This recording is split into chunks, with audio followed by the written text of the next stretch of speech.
The holidays expose every crack in your marketing strategy, good or bad. And if you pay attention, December gives you a cheat sheet for what your audience really wants the other 11 months of the year. Today, we're doing a full holiday marketing audit and breaking down the lessons every brand should take into 2026. That's why we're in festive colors today. It's almost Christmas. I would say it's starting to feel cooler, but it's not. We're in South Florida. More around Thanksgiving. For a day, but it's still pretty hot, but it's still festive. And this is a great time in marketing to talk about campaigns and what we can learn from this season that we can take to the rest of the year. Yeah, I was going to say, regardless of the weather, as running a social media agency, we definitely feel the holiday bustle at this time right now. Yeah, and this is the time of year where a lot of times clients' content systems start to fail under pressure.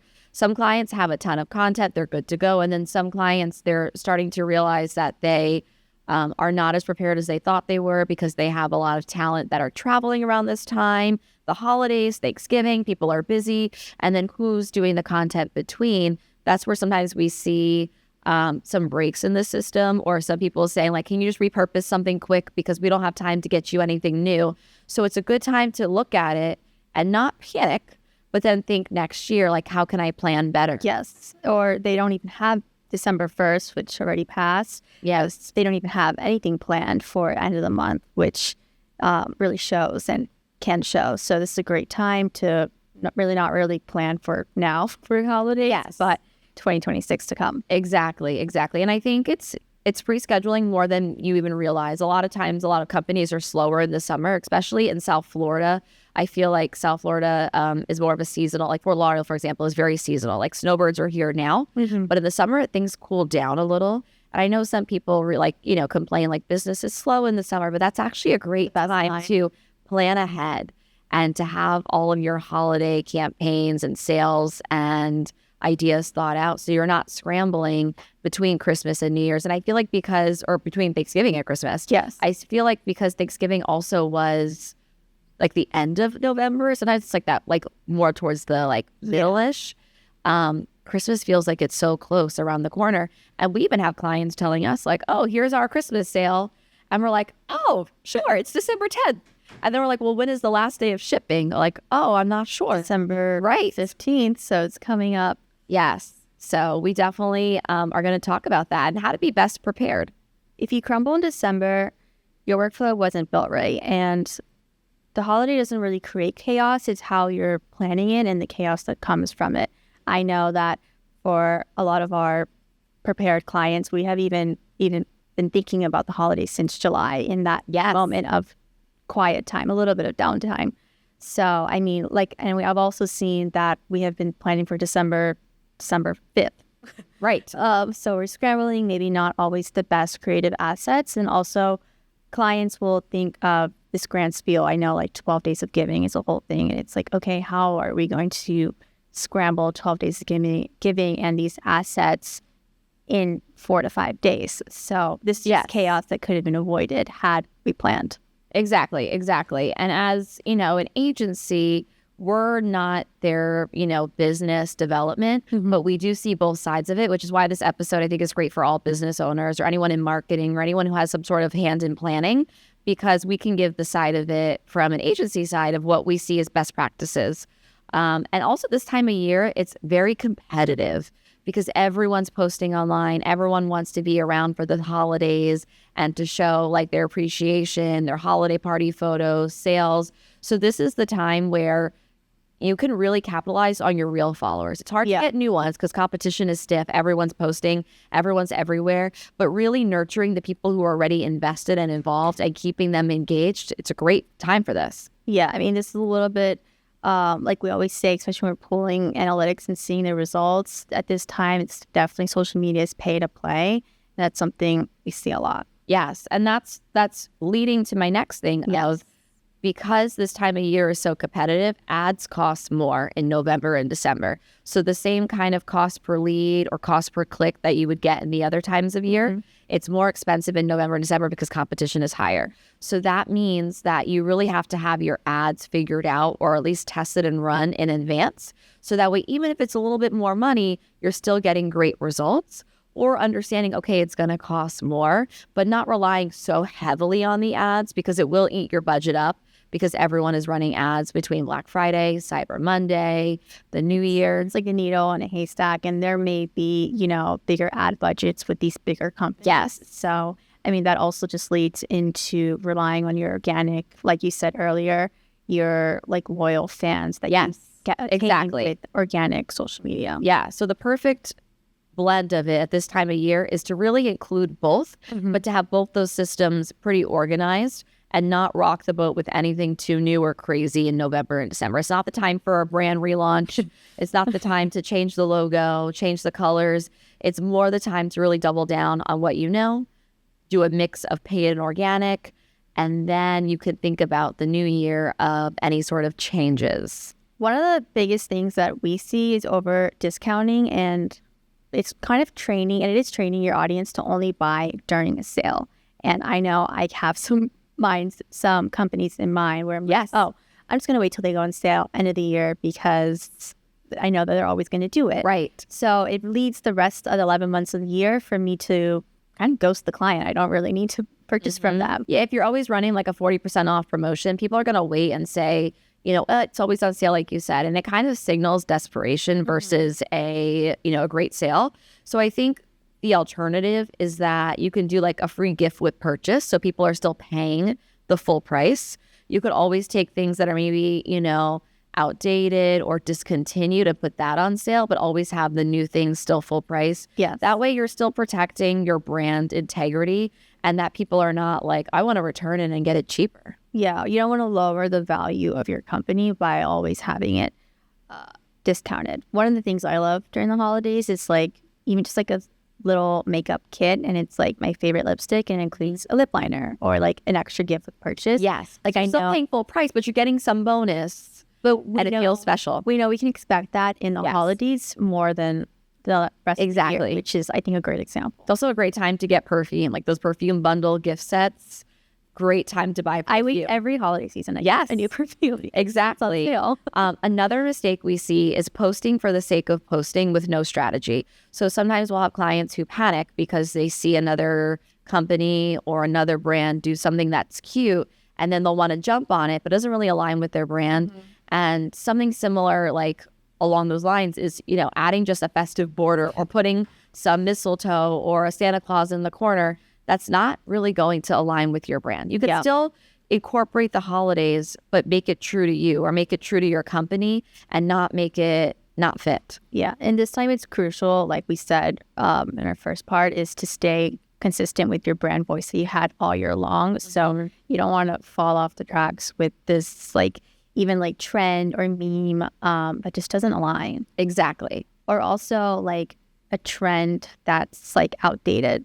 Yes. So I feel like one example is the Spotify Wrapped, that dropped last week, and I saw one today, and I'm like, that was last week. Yes, and there's no reason for a lot of these brands to jump on the Spotify Wrapped. People got it, they get it. Yeah. People don't know. So Spotify, if you don't have a Spotify account, or maybe you live under a rock, I'll explain it. You didn't. That will draw over social media. They basically put out stats of everyone's listening, and everyone looks forward to it every year when their Spotify Wrapped comes out, and it tells you your top songs from the year, how many minutes you listen, your top artist. It's basically like a roundup report. Yes. But everyone shares it on social. It's a big deal. Everyone gets to compare of you listen to this artist, I listen to that artist. They're like, this artist top listener. Yes. So it's fun, but it's fun for that moment in the day. And not all brands really need to capitalize or jump on it. Sometimes it's just cute to be like, okay, that's nice, but that's not really what we need to focus on. Yeah. So I agree. I think people get caught up in the holiday season of any trend, but they're missing out on storytelling, which leads to my next point of the holidays. It's a nice time of year to give back, give thanks, spend time with family and friends, really appreciate your employees and your team. And having that storytelling aspect is great. But when posts and content are missing it and they're just cold or very generic, it kind of misses the point of the season. Just happy holidays rather than a team photo or team bonding end of the year. Yeah, or some sort of, maybe you're doing an angel tree or you're donating some time. This is the time of year to kind of take it a step further and not just say, happy holidays and we'll see you next year. Yeah.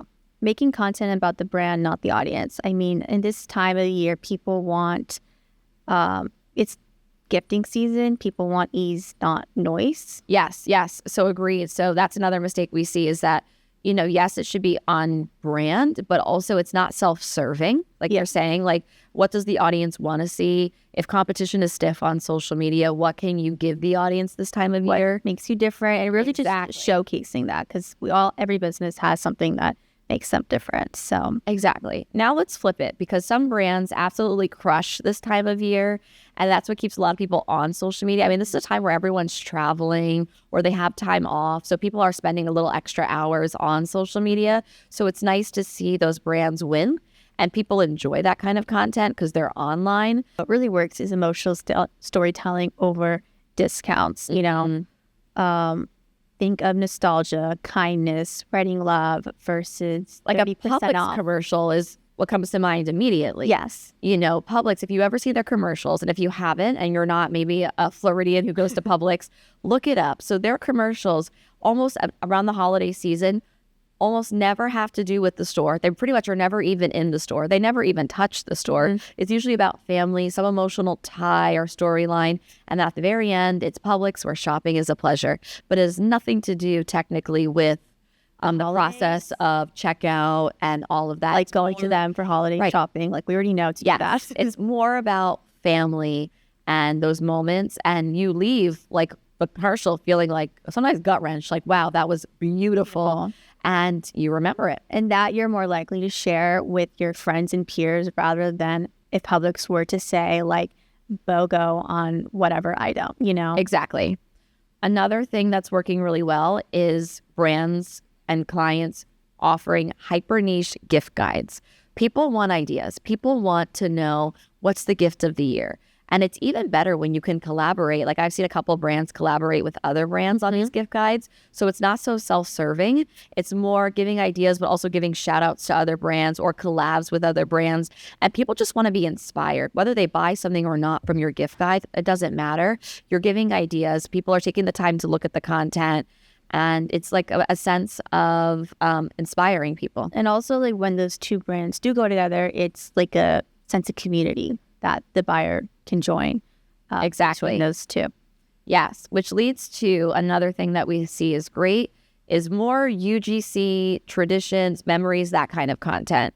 Right now, incorporating people into the content is the time to do it. So when I talk about user-generated content, that can be, people celebrating the holidays, team members doing events or giving back, but also it could be maybe a team member, maybe it's like a doctor's office or a business that's not, they're not doing all these big events, but they can ask their team members to film and say like, my favorite holiday memory is, or my favorite holiday tradition is, clip it into a short little video, share it on social, and that's going to make a bigger impact than just happy holidays. Yeah, or a holiday challenge that your team can participate in and you could show.